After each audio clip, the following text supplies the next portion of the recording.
नमस्कार दोस्तों, यदि आप बिहार के एक नागरिक हैं और आप बीसी ईबीसी कैटेगरी से बिलोंग करते हैं तो आप सभी को मैं बता दूं, किसी भी प्रकार की सरकारी फॉर्म अगर आप भरेंगे ना तो उसमें आपसे बोला जाता है कि आप अपना एनसीएल सर्टिफिकेट की जानकारी दीजिए, क्योंकि बीसी ईबीसी वालों को जो है एनसीएल सर्टिफिकेट बनाना होता है। अगर बिहार लेवल का कोई फॉर्म भरते हैं तो बिहार वाला ही एनसीएल सर्टिफिकेट से काम आपका चल जाता है। वही अगर आप सेंट्रल लेवल का कोई भी फॉर्म भरते हैं तो आपको सेंट्रल लेवल वाला एनसीएल बनाने होते हैं। तो इस वीडियो में मैं आपको बताने वाला हूं कि बिहार का अगर कोई भी फॉर्म आप भरते हैं तो उसमें जो एनसीएल सर्टिफिकेट मांगी जाती है, तो एनसीएल सर्टिफिकेट कैसे बनाना होता है, एनसीएल सर्टिफिकेट से क्या आपको फ़ायदे होंगे और एनसीएल सर्टिफिकेट किनको बन सकता है, इसे कैसे डाउनलोड करना है, सारा प्रक्रिया इस वीडियो में बताई गई है। वीडियो को ध्यानपूर्वक अंत तक देखें, पसंद आ तो इसे लाइक और दोस्तों के साथ शेयर करें। ऐसे लगातार अपडेट के लिए चैनल को सब्सक्राइब करें ताकि आगे भी इस प्रकार की जो भी अपडेट होगा ना आपको मिलता रहेगा। सबसे पहला डाउट आपका क्लियर करते हैं, ये एनसीएल सर्टिफिकेट होता क्या है। देखिए, एनसीएल सर्टिफिकेट मैंने बताया ना कि सभी लोगों का नहीं बन सकता है। एनसीएल सर्टिफिकेट सिर्फ बिहार में जो बीसी ईबीसी वाले होते हैं उनका बनता है। एनसीएल सर्टिफिकेट एक प्रकार से समझिए कि आपका जो आरक्षण का जो दावा आप करते हैं ना उसका बेनिफिट आपको दिलवाता है।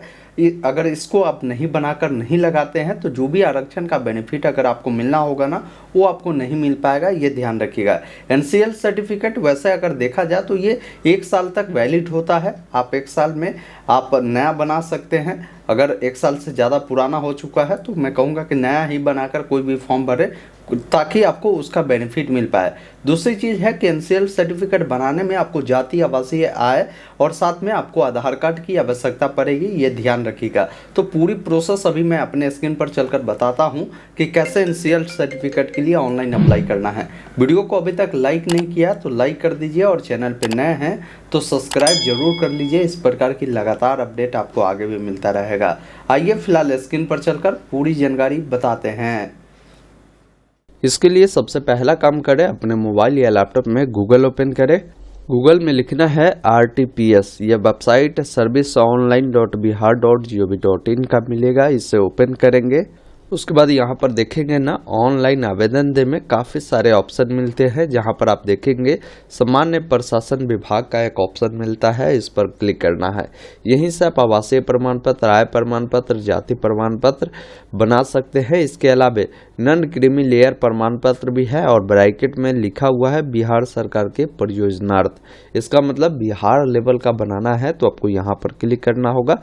एक है केंद्र सरकार के परियोजनार्थ, मतलब सेंट्रल लेवल वाला बनाना है तो यहाँ से बनाएंगे। EWS बनाना है तो यहाँ से बनाएंगे। तो इस वीडियो में मैं आपको एनसीएल बनाना बिहार लेवल वाला बता रहा हूँ।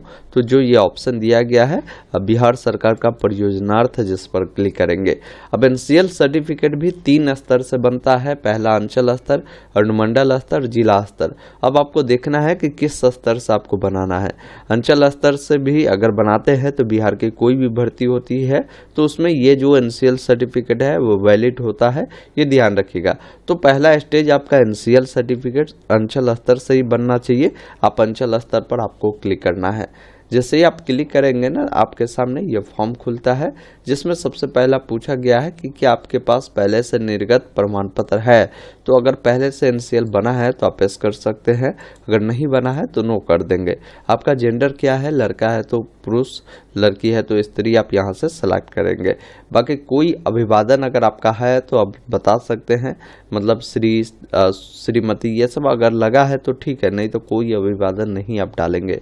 बाकी कैंडिडेट का नाम क्या है, जिनका भी आप जो है एनसीएल बना रहे हैं उनका नाम लिखेंगे और यहाँ पर ऑटोमेटिक हिंदी में आ जाएगा। जैसे मैं एग्जांपल के लिए किसी का नाम मान लीजिए सीता है, सीता लिखकर जैसे ही स्पेस दिए ना तो यहाँ पर हिंदी में आ गया। अब डेट ऑफ बर्थ आपका जो भी है ना, कैलेंडर मिलता है, पहले जो भी साल आपका हो उसको चयन करिएगा, जो महीना हो, जो डेट हो, इस प्रकार आप चयन करेंगे। बाकी यहाँ पर पूछ रहा है कि आपके पास आधार कार्ड है तो यहाँ पर आधार नंबर देंगे। आधार नंबर देंगे तो आधार आधार से लिंक नंबर पर OTP जाएगा, उसको वेरीफाई करना होगा। अगर आप नहीं देते हैं तो बाद में आगे चलकर आपको आधार कार्ड को अपलोड कर देना है, उससे कोई दिक्कत नहीं है। अगर आप देना चाहे तो दीजिए, नहीं देना चाहे तो छोड़ सकते हैं। फिर नीचे आएंगे, आपका जो भी आवासीय पता है ना उसकी जानकारी देना है। तो यहाँ पर आपका जो भी राज्य है बताएंगे, जो भी आपका डिस्ट्रिक्ट पड़ता है बताएंगे, जो भी आपका अनुमंडल पड़ता है वो बताना है, जो भी आपका प्रखंड पड़ता है उसको आपको यहाँ पर बताना है, जो भी आपका विलेज पड़ता है बताएंगे, वार्ड नंबर बताएंगे, थाना बताना है, जो भी पोस्ट ऑफिस है बताना है। और यहाँ पर देखिए होल्डिंग नंबर, ये उनके लिए होता है जो शहरी क्षेत्र के लोग होते हैं, तो है तो ठीक है, नहीं तो छोड़ सकते हैं।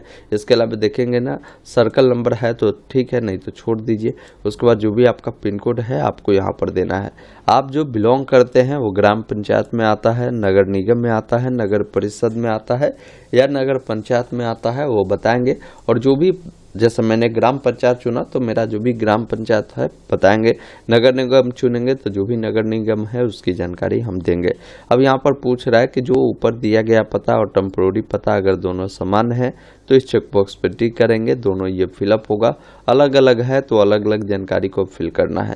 फिर यहाँ पर देखिए आपसे रिलीजन पूछता है, किस धर्म से बिलोंग करते हैं उससे आप बताएंगे, किस कैटेगरी से आप बिलोंग करते हैं अपना कैटेगरी यहाँ से बताएंगे।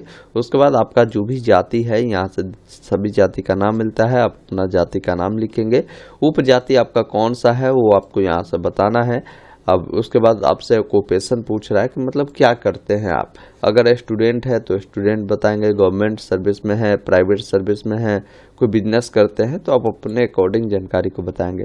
पिताजी का जो भी नाम है लिखना है, यहाँ पर हिंदी में देखने को मिलेगा।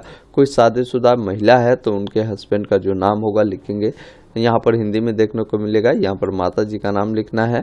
आपका जो भी मोबाइल नंबर है वो मोबाइल नंबर देंगे। आपका जो भी ईमेल आईडी है आपको यहाँ पर ईमेल आईडी देना है। फिर आपको नीचे स्क्रॉल कर आना है। यहाँ पर पूछता है कि अभिभावक, जिसमें आपके पिता पति की जो भी स्थिति है बताएंगे। ये कॉलम आपके पिता के लिए है या आपकी माता के लिए है या आपका पति के लिए है, जिसमें आपको जानकारी देनी होती है कि आपके पिता माता या पति जो है संवैधानिक पद पर है तो आप बता सकते हैं। जैसे मान लीजिए अगर पिता है तो वो बताएंगे, अगर माता है तो माता वाले कॉलम में बताएंगे और पति है तो पति वाले कॉलम में बताएंगे, जिसमें पद का जो भी नाम है। उसके अलावा सरकारी केंद्र जो है ये केंद्र या राज्य वाला है वो आपको बताना है, पद नाम बताना है, वेतन बताना है। अगर ऐसा है तो, नहीं है तो इसमें कुछ करने की ज़रूरत नहीं है, आपको नीचे स्क्रॉल कराना है।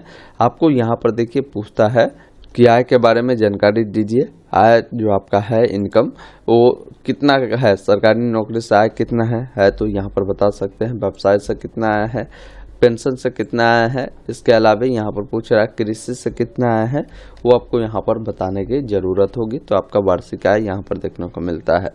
फिर यहाँ पर पूछता है कि क्या कर भुगतान करते हैं, यानी जो है विगत 3 वर्षों से इनकम टैक्स फाइल करते हैं तो इस करें, नहीं तो नहीं वाले विकल्प पर आप क्लिक करेंगे।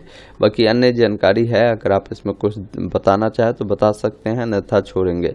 अब नीचे आएंगे ना तो इस फॉर्म को जब भी आप सबमिट करते हैं तो कुछ डॉक्यूमेंट आपको देने होते हैं, जिसमें देखिए सबसे पहला है फॉर्म 11 जो कि एक शपथ पत्र है, उसको भरकर अपलोड करना है। उसके अलावा आपको जो है यहाँ पर देखिए बोला गया है कि आपको आवासीय प्रमाण पत्र देना है, जाति प्रमाण पत्र देना है। इसके अलावा जो भी आपका जो है आय प्रमाण पत्र है उसको आपको देना है। अब आप कहेंगे ये फॉर्म 11 जो है ये मिलेगा कहाँ, तो मैं इसका लिंक आपको दे दिया हूँ डिस्क्रिप्शन में। यही फॉर्म है जो कि आपके शपथ पत्र है। इसमें देखिए बहुत ही सिंपल चीज़ है, इसमें कुछ ज़्यादा भरना नहीं है। आपका जो नाम है ना, नाम भरेंगे, जो भी आप पुत्र पुत्री जिनका भी है, यानी आप अपने अभिभावक का नाम लिखेंगे, अपना गाँव का नाम लिखेंगे, अपना पोस्ट ऑफिस लिखेंगे, थाना लिखेंगे, प्रखंड लिखेंगे, अनुमंडल लिखेंगे और जिला यहाँ पर लिखेंगे और राज्य यहाँ पर लिखना है। इसमें बताना है कि मैं जो भी जाति से बिलोंग करते हैं अपना जाति का नाम लिखिएगा। उसके बाद यहाँ पर आपको आना है। उसके बाद यहाँ पर देखेंगे ना 4 नंबर में पूछ रहा है कि मेरे माता पिता की वेतन से वार्षिक आय, यानी अगर मान लीजिए जॉब में है आपके माता पिता, उससे कुछ इनकम आ रहा है तो बताए, नहीं तो यहाँ शब्दों में बताना है। तो अगर नहीं है तो यहाँ पर आप लिख सकते हैं 0। उसके अलावा पूछ रहा है कि माता पिता की जो अन्य स्रोत है ना उनसे वार्षिक आय क्या है, मतलब जो आपके इनकम सर्टिफिकेट बना होगा ना कितना का है वो आपको यहाँ पर शब्दों में लिखना है। फिर नीचे आपको आना है, यहाँ पर स्थान लिखना है कि ये फॉर्म आप कहाँ से भर रहे हैं, साथ में डेट आपको लिखना है। और उसके अलावा यहाँ पर आवेदक है या लड़की है तो यहाँ पर आवेदक को काटकर आवेदिका वो हो जाएगी, तो उनका ऊपर में सिग्नेचर करा दीजिएगा। तथा नाम भी है तो यहाँ पर ऐसे नाम कर उनका जो भी नाम है ना यहाँ पर आपको लिख देना है। तो इसको भरकर आपको अपलोड करना होगा। अब एक चीज़ और ध्यान रखिएगा कि जब भी आप मोबाइल नंबर देते हैं ना तो आपके नंबर को वेरीफाई भी करना होता है, तो उस पर OTP जाता है। उस OTP को यहाँ पर आपको फिल कर क्या करेंगे, वैलिडेट करेंगे, आपका जो ये नंबर है वेरीफाई होगा।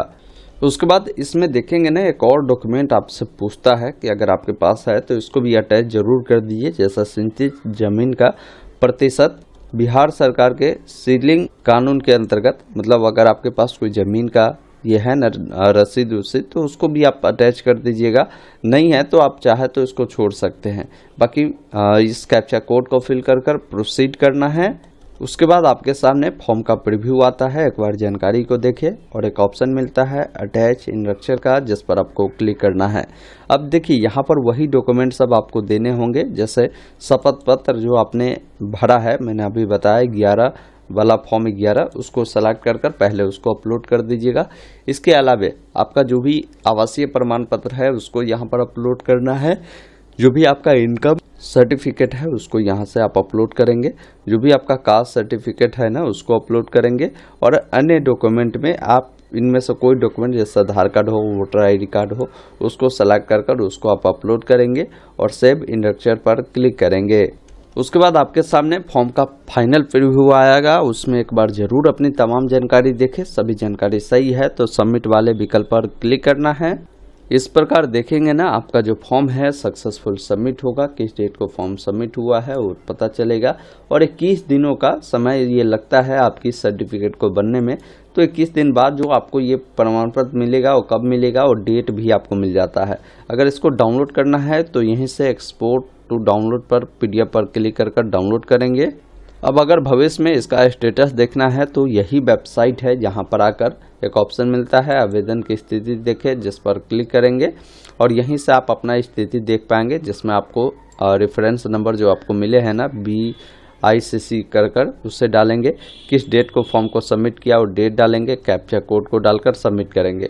अगर आपको इसको डाउनलोड करना है तो सर्टिफिकेट डाउनलोड करें, जिस पर आपको क्लिक करना है, अपना जो सर्टिफिकेट नंबर है उसे डालना है, सर्टिफिकेट किनके नाम से अप्लाई किए उनका नाम डालेंगे, कैप्चा कोड को डालकर डाउनलोड वाले विकल्प पर क्लिक कर इसे आप डाउनलोड कर सकते हैं। दोस्तों अभी आपने देखा, मैंने आपको स्टेप बाय स्टेप बताया कि कैसे आप सभी को अपना NCL सर्टिफिकेट बनाना है।